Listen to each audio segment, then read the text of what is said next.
dos lemas da reforma era: igreja reformada sempre se reformando.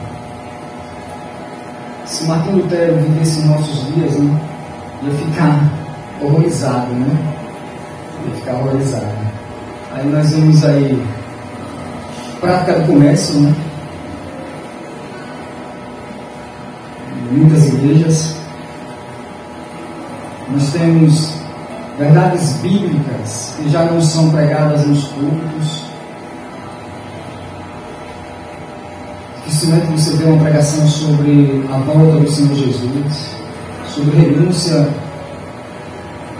de vida.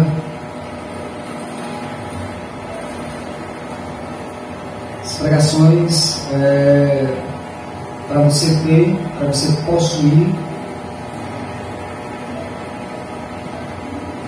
Culto e músicas centralizados no homem.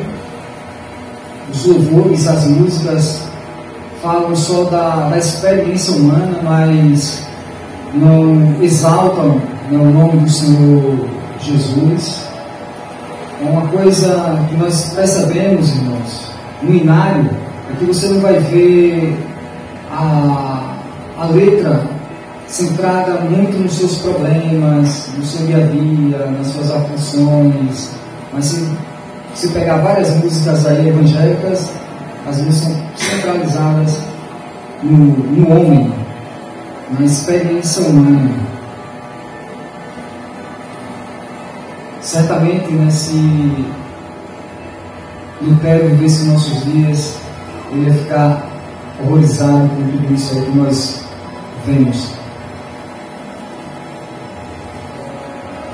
No meio reformado, nós precisamos também, não é só para outras igrejas, mas é também no meio reformado. A igreja reformada sempre se reformando. Muitas igrejas hoje reformadas não têm escola bíblica dominical, que era algo da tradição da igreja reformada. Muitas igrejas não têm. Culto de doutrina, muitas igrejas reformadas, eles juntam culto de oração com culto de doutrina. Aí você só tem um culto na semana, mais um culto do domingo. Isso eu falo na igreja reformada. Então, o lema serve para todas as igrejas, não só para esse tipo que a gente identifica mais no meio pentecostal, mas para as igrejas também reformadas. Por isso estamos aqui para falar um pouco. Espero não cansá-los. Fiquem tranquilos que eu não costumo falar muito. Primeiro que depois de 40 anos de professor, a garganta já não resiste muita conversa. Vamos abrir a nossa Bíblia na carta do apóstolo Paulo aos Romanos, apenas 2 versículos. Podem continuar sentados. Não sei se eu estou fazendo heresia, mas numa igreja reformada, lê-se a Bíblia de pé, sobretudo o Novo Testamento. Então fiquemos de pé, para não ser herético, né? Romanos, capítulo 1, versículos 16 e 17. O assunto da epístola, a justiça pela fé. Porque não me envergonho do Evangelho de Cristo, porque é o poder de Deus para a salvação de todo aquele que crê, primeiro do judeu e também do grego. Porque nele se descobre a justiça de Deus de fé em fé, como está escrito: mas o justo viverá da fé. Repita comigo, por favor, essa segunda parte do versículo 17. Mas o justo viverá da fé. Amém? Amém? Senhor, nós te agradecemos por este momento e te pedimos a condução para que a tua palavra histórica possa ser apresentada em breves palavras neste momento. E rogo no nome de Cristo. Amém. Eu sempre fico na dúvida do que falar quando me convidam para falar sobre a reforma protestante. Porque eu corro o risco, e vou correr o risco aqui com certeza, de ser mais professor do que pregador. Eu fui professor de história durante muitos anos. E aí esse risco é impossível não correr. Eu deixei para uma parte mais espiritual lá para o final. É possível que eu termine sem entrar na parte espiritual, já peço perdão por isso. Em primeiro lugar, eu quero dizer a vocês que a reforma protestante ela foi multifacetária.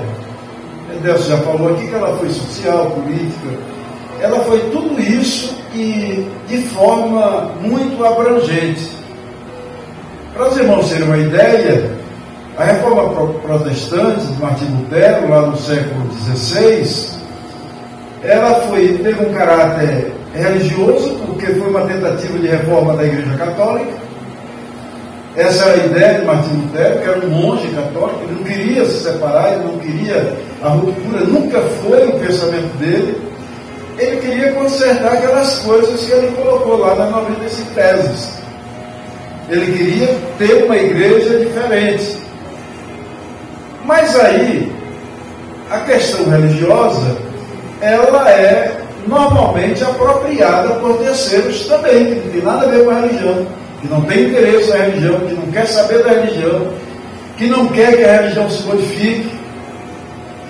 E os príncipes alemães, que não eram todos, eles se apropriaram da tese, se colocaram na posição de protetor de Martinho Lutero, porque os príncipes alemães aproveitaram o ensejo para romper com a Igreja Católica, aí é de fato uma ruptura, romper com a Igreja Católica e se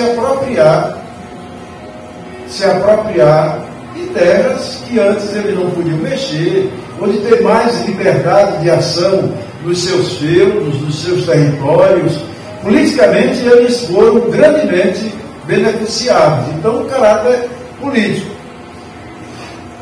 Se a gente for lá para mais adiante, com o Calvino, a gente vai perceber que Calvino também, ele tinha a sua força religiosa, um estudioso, um teólogo, talvez o mais influente da reforma protestante, quer dizer, a reforma que se seguiu após Martinho Lutero, mas ele também foi alguém que se apropriou do espaço religioso para fazer a sua política, e ele estabeleceu, eu diria que uma ditadura em Genebra. E olha que não foi uma ditadura qualquer, tinha uma força muito grande, e a opressão que foi exercida nesse período foi muito grande.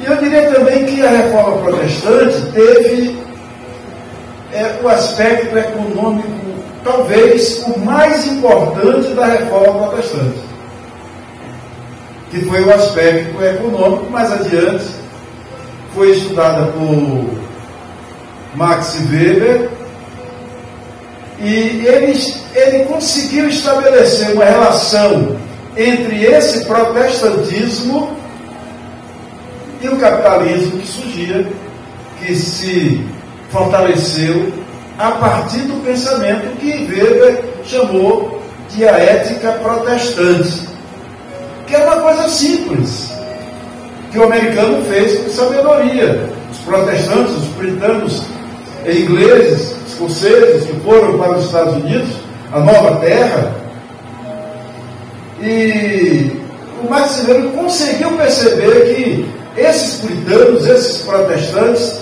tinham uma ética que favorecia o desenvolvimento do capitalismo. Que ética foi essa? De que você tem que trabalhar muito, gastar muito pouco e reaplicar 90% ou mais daquilo que você conseguiu de lucro no seu investimento, na sua empreitada econômica, para que assim a economia rolasse.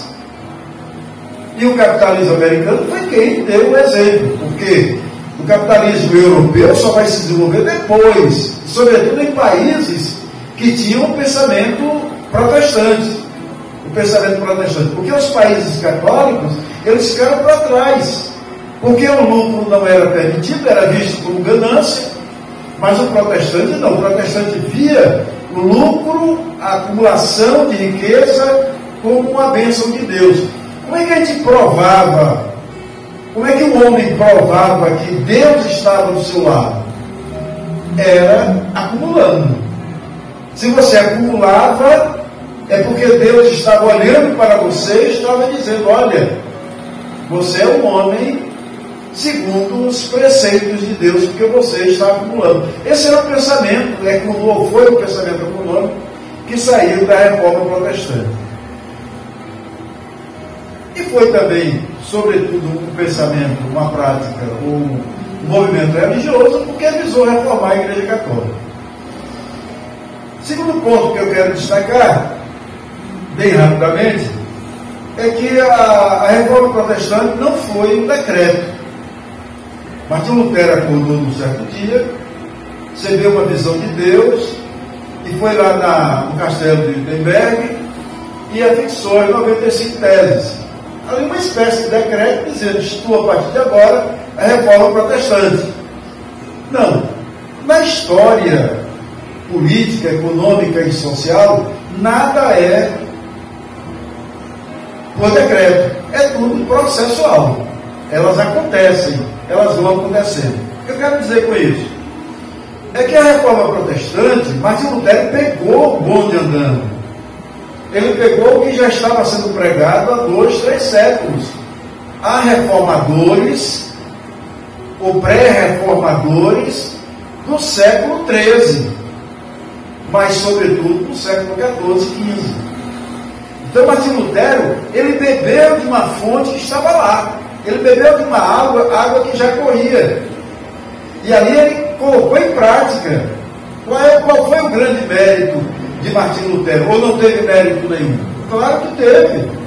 Ele teve o mérito de olhar para a igreja e dizer: ela está corrompida. Ela é uma igreja que não representa aquilo que a Bíblia prega, que a Bíblia diz. Ela é uma igreja que está distanciada do povo. Ela é uma igreja onde a interpretação da Bíblia é exclusividade dos sacerdotes, porque a Bíblia é em latim, foi Martim Lutero que traduziu para o alemão, e depois aí então se propagou.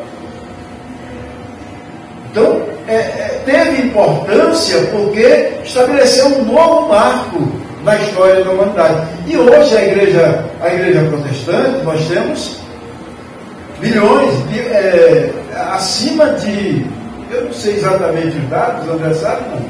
Eu leio recentemente alguma coisa. 1,5 bilhão de fiéis no mundo todo. Quer dizer, tem uma representatividade muito grande, e aí se inclui não apenas os reformados, mas sobretudo os pentecostais e neopentecostais, que são a maioria. No nosso país, para vocês terem uma ideia, a igreja Assembleia de Deus, que é uma igreja pentecostal de raiz, que ela das origens no início do século XIX no Brasil, é uma igreja que veio, que tem 14, 15 milhões de fiéis. A igreja presbiteriana independente do Brasil não consegue passar de 100 mil. A igreja presbiteriana, que das históricas é uma das mais fortes, ela não chega, se não me engano, a 600 mil.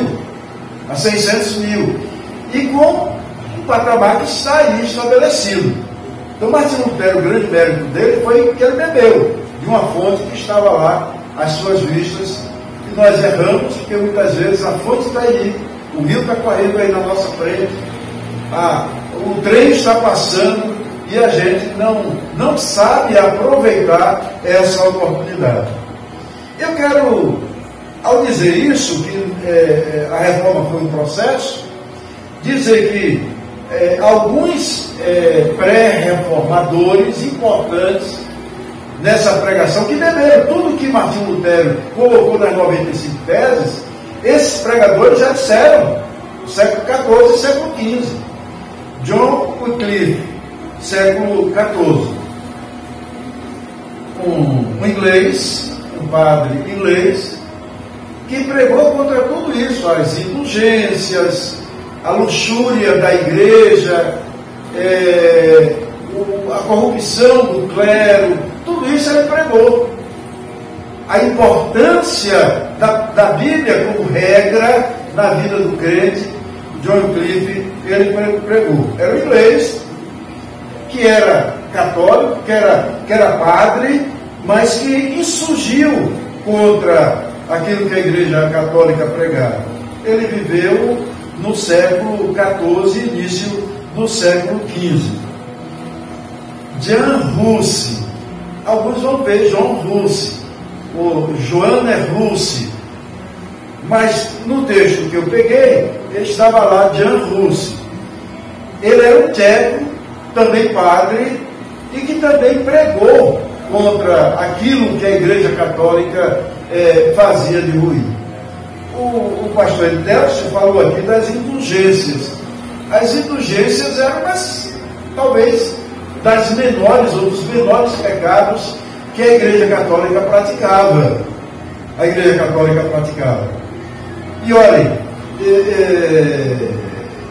não houve reforma, eu quero frisar isso bem, na Igreja Católica, apesar da proposta de Martinho Lutero, apesar da proposta dos reformadores posteriores a Martinho Lutero, apesar das propostas dos pregadores anteriores, a Igreja Católica não se reformou.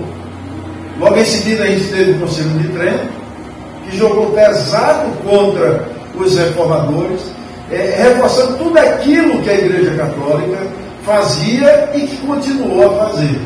Se a gente pegar, isso é antes, mas só para ter uma ideia, ele não foi bem um reformador da Igreja Católica, não é colocado como tal. São Francisco de Assis, no século XII, ele se insurgiu contra a igreja, contra essa luxúria da igreja, contra a riqueza exagerada da igreja, os templos suntuosos que a igreja tinha.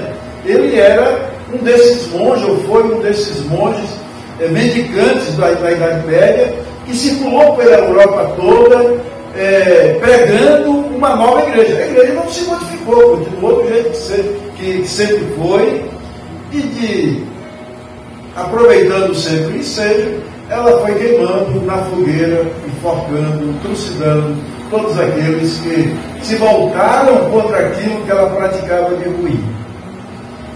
Um outro nome também importante, esse mais especificamente do século XV, Jerônimo de Savonarola, que era um monge italiano, ele também já pregava. Então nós temos Wycliffe, que é final do século XIV, início do século XV. Nós temos o Jan Hus, que foi no século XIV e XV, eles viveram nesses dois períodos, e Esther, que é no final do século XIV e início do século XV. Todos eles viveram pouco, porque todos eles, exceto John Wycliffe, que ele morreu fruto de um derrame cerebral, mas a Igreja Católica, não satisfeita, o excomungou e mandou queimar os restos mortais, já que não pôde matar, ou não quis matar, ou não teve a oportunidade de matá-lo antes, mas pelo menos teve o prazer de queimar os seus restos mortais e jogar as cinzas num determinado rio. O Jerônimo Savonarola, ele foi enforcado e depois também queimado. Depois de morto, ele foi queimado. A Igreja Católica tinha essa ação e continuou durante os séculos. Não é à toa que ela mantém uma hegemonia ainda muito grande, e eu só lamento que nós, protestantes, queiramos imitá-los também na perseguição com aqueles que pensam diferente dentro da igreja. Não matam na fogueira, mas matam de outra maneira, excluindo, expulsando, disciplinando, etc. Bom, a reforma protestante, Edelcio já falou um pouco, A eclosão foi lá em 1517, dia 31 de outubro, com a fixação das teses, das 95 teses, lá na Catedral de Wittenberg. Não era uma catedral, era uma igreja que estava localizada num castelo medieval. E eu vou, muito rapidamente, já que o texto que eu li, Romanos, capítulo 1, a justiça pela fé, mas o justo viverá pela fé, que a reforma protestante, ela caminhou na direção daquilo que se entendia por fé, mas uma fé diferente daquela que era pregada pela Igreja Católica. Uma fé onde a relação do fiel era sem intermediação, era a relação do fiel com o próprio Deus. Talvez a coisa mais importante, talvez não, eu considero mais importante da reforma protestante, foi de quebrar os empecilhos, os obstáculos que impediam o homem e a mulher de se vincularem diretamente com Deus, de falarem diretamente com Deus. Havia uma intermediação. E olhem que uma intermediação em latim, uma língua italiana, uma língua nativa da Itália, mas que a Igreja Católica, até algumas décadas atrás no Brasil, ainda falava, a missa era rezada em latim. Eu acho que eu alcancei ela ainda rezada em latim. Eu acho que ainda era rezada em latim. Mas que depois a igreja rompeu. Nós estamos vivendo um retrocesso religioso monumental. Há uma atriz importante, que eu considero muito boa atriz, que se converteu ao catolicismo agora, vinculada a uma instituição lá em São Paulo, Centro Dom Bosco, e ela se converteu e o nome dela aparece em grupos católicos, mas ela diz com todas as letras, veja o nível do retrocesso, que a missa, para ser missa boa, tem que ser em latim. Tem que ser em latim. A igreja, o Concílio Vaticano II rompeu com a missa em latim. Deu liberdade para que a igreja pudesse avançar. Mas a Igreja Católica, ela tem esses meandros de ir e voltar para se adequar àquilo que está acontecendo. A reforma protestante tem 5 tópicos especiais: somente a fé, somente a Escritura, somente Cristo, somente a graça e glória somente a Deus. A minha sogra, já falecida há alguns anos, o que é que ela dizia mesmo sobre que glória só se deve dar a Deus? Glória só se deve dar a Deus. Ela estava dentro da reforma. Mas o primeiro tópico foi esse, somente a fé. O que é que os reformadores queriam com isso? Evitar que alguém entendesse que outros caminhos levassem a Roma, que não é Roma, levassem a salvação. Quando o reformador estava dizendo, olha, o nosso caminho tem que ser um caminho que vai priorizar a fé, é porque a indulgência não vai valer, a contribuição maior ou menor não vai influenciar, a compra de um título da Igreja Católica, que era muito comum à época, por isso a corrupção do clero, não vai importar. O que vai valer para a Igreja Reformada é a fé em Jesus Cristo. É ela que nos fortalece, é ela que fortalece a Igreja, é ela que nos prepara para essa caminhada. Lamentavelmente, isso não é coisa de agora, é uma coisa que já vem de algum tempo. A igreja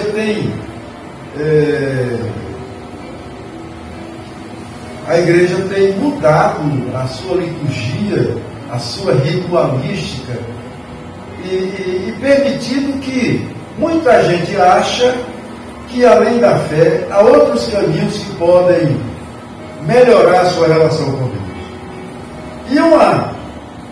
E um desses propósitos, uma dessas propostas é o cântico dentro da igreja. Aqui nós tivemos um cântico, e eu não estou dizendo que não devamos ter animação no cântico na igreja, não é isso que eu estou dizendo. Mas é que nas igrejas a pregação da palavra, a pregação do Evangelho, ela ocupa agora um espaço bem menor. É o cântico que tem uma importância maior. É como se, quanto mais a gente canta, é uma coisa que eu observava lá na segunda igreja, muito, e eu me batia contra isso, é que o Ministério do Louvor, ele estava lá preparado, o pastor então indicava a oportunidade para o cântico, e aí, às vezes, os pastores começaram a limitar, porque estava uma coisa abusiva. Então, agora o Ministério do Louvor, eles cantavam 30 minutos, 40 minutos. E quando terminava, que aí o pastor ia, ou algum convidado, fosse transmitir a palavra de Deus, o que é que acontecia? Aí eu observava que o Ministério do Louvor saía, aqui não tem corredor, lateral, lá tem ainda 2 corredores, aí eu olhava e aí estavam eles nos corredores, batendo papo, em algazarra. Mas espera lá, alguma coisa está errada. Alguma coisa está errada. É porque no entendimento deles, isso bastava. Isso bastava. Isso era suficiente. Mas os reformadores estavam dizendo que somente a fé, somente a Escritura. Eu fui eu não sei se era presbitério ou Federação de Jovens, são muitos anos atrás, visitar serviço da Federação de Jovens, a nossa igreja no Recife, Casa Amarela, que eu vi com tristeza, soube com tristeza, essa igreja presbiteriana independente, uma igreja grande, antigamente poderosíssima, muita gente se transformou em congregação.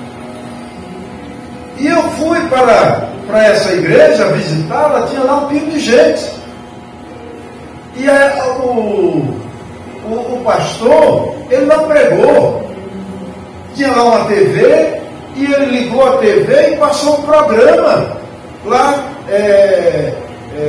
um programa evangélico desses famosos, que não trazia quase nada da palavra de Deus, das Escrituras.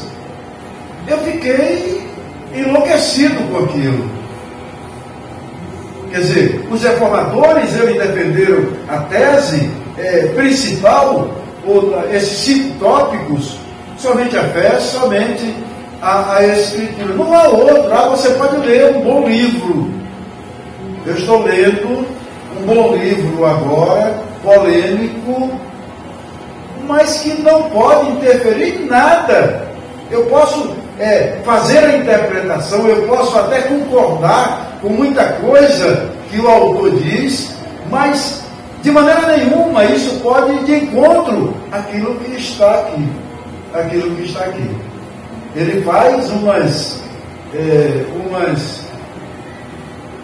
ele até abusa da liberdade poética, mesmo não sendo prosa, não é poesia, mas ele abusa e diz coisas que não dá para se concordar.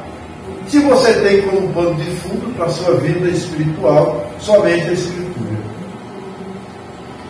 somente Cristo. Esse é um ponto que hoje a gente está vivenciando com tristeza, que igrejas estão transformando personalidades em Cristos, Um pastor pregou na nossa igreja uma vez, ele é de São Paulo, é filho de um grande amigo meu, e ele disse uma coisa, na linguagem pouco rebuscada que ele utilizava, ele fazia questão de utilizar essa linguagem pouco rebuscada, o Paulo Damião. Ele disse, olha, quem quiser seguir a Cristo é simples, tem que ser pequenos cristos. Tem que ser pequenos cristos. Não é que ele estivesse diminuindo a importância de Cristo. Ele estava dizendo, você quer seguir a Cristo? Seja Cristo também. Mas seja Cristo naquilo que Cristo ofereceu de exemplo e onde esses exemplos se aplicam à sua vida. Mas hoje não. Hoje as igrejas é uma coisa absurda. Eu ando contrariado, aborrecido em ver no que a igreja está se transformando. Grandes igrejas que estão se transformando ou transformando personalidades. Eu não queria usar a palavra mito para não pensar em uma conotação político-partidária, mas na realidade é isso. Quem vai aqui pela Coroa do Meio, tem aquela igreja, uma igreja com a figura do pastor lá, que não é na realidade do pastor, ele na realidade é um animador de auditório. É um animador de auditório. Quer dizer, é alguém que está sendo endeusado dentro da igreja. Dentro da igreja. Jesus Cristo, que é o personagem central da salvação. Eu conversando com meu pai, que tem 92 anos, meu pai é exigente da vida, ele tem 92 anos, ele quer às vezes que a vida lhe ofereça coisas que não pode dar. Pai, não dá, já tem 92 anos. Ah, mas eu estou quase cego, mas eu boto lá os comprimidos para ele tomar, 3, aí ele vai com um dedinho, os 2 dedos, dedinho não, são dedos grandes dele. Ele vai lá e pega cada comprimido sem problema nenhum. Mas ele não está enxergando mais nada. Irmão, o senhor tem 92 anos, o senhor quer o quê? Aí ele dá uma caminhada em torno da casa, está cansado e diz que cansou. E o senhor queria o quê? Eu, quando vou correr, eu tenho 68, eu corro e canso também. E canso também. Mas nós estamos cansados, parece que estamos cansados de Jesus Cristo. E a igreja não tem seguido Jesus Cristo como somente Ele que nos proporciona a salvação. Toda, é Ele. O próprio Cristo. Sim, eu introduzi aí meu pai, depois eu esqueci. A Covid me fez isso. Não, eu já tinha isso antes da Covid. Eu já tinha. Eu introduzi para tentar mostrar o que mesmo? Somente Cristo. Se eu lembrar, eu voltarei sem ir para outros caminhos. Os reformadores também disseram que somente a graça. Sim, lembrei. Jesus Cristo, na realidade, Ele próprio reconheceu que a tarefa que estava sobre os seus ombros era pesada. E ele disse, pai, por que me desamparaste? E aí eu disse a pai, conversando com ele, eu disse, olha, Deus colocou sobre Jesus uma carga muito pesada. A gente tem mania de achar que Jesus Cristo era somente Deus, não, ele era 100% homem.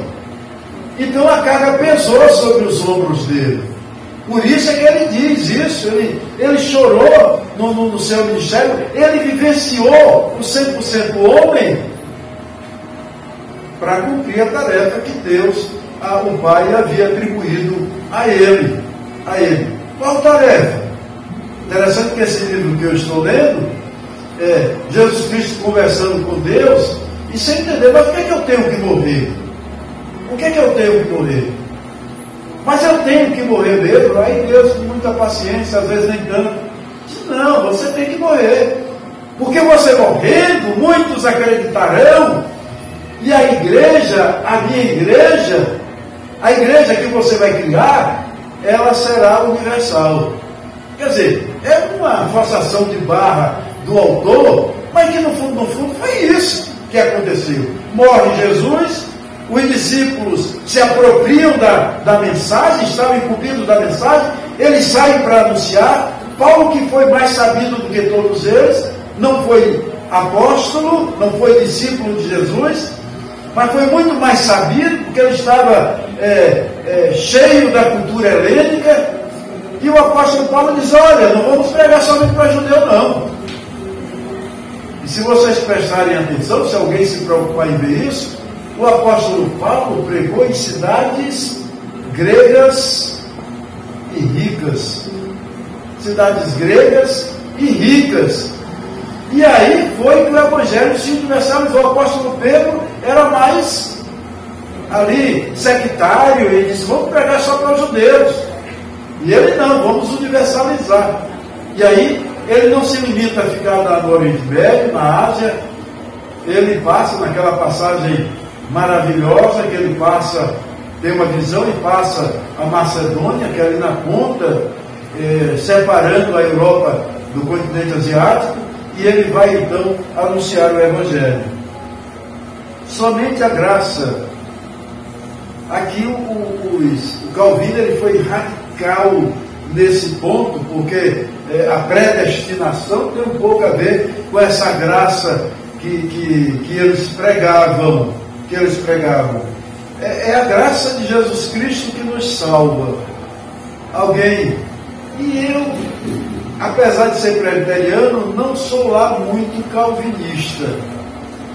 Eu sou muito mais arminiano, foi quem tentou fazer uma mistura entre as duas teologias.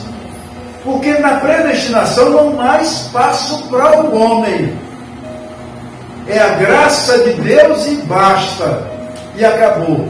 Nós somos salvos pela graça de Deus. Ele é que nos privilegiou, que nos escolheu, que se compadeceu da nossa miséria. Já a teologia arminiana, ele vai dizer o seguinte: olha, está tudo bem, é a graça de Deus. Agora, o crente ele precisa buscar se espiritualizar, buscar se santificar, para que a salvação se concretize. O Marx Weber, olhando lá para os Estados Unidos, para os puritanos, ele diz: o que justificava não, o que materializava a salvação do homem daquela época era a posse, era a riqueza.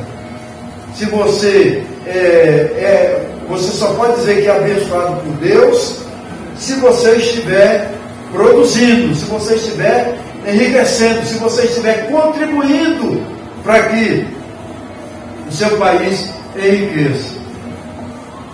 Tem igreja que faz um pouco isso, né? Ou talvez até muito. A visão que tem sobre os pobres é terrível. Teoricamente até defende, mas na prática ele exalta aquele que tem uma contribuição maior, aquele que tem um dízimo maior. Muitas igrejas fazem isso. E, por fim, glória somente a Deus.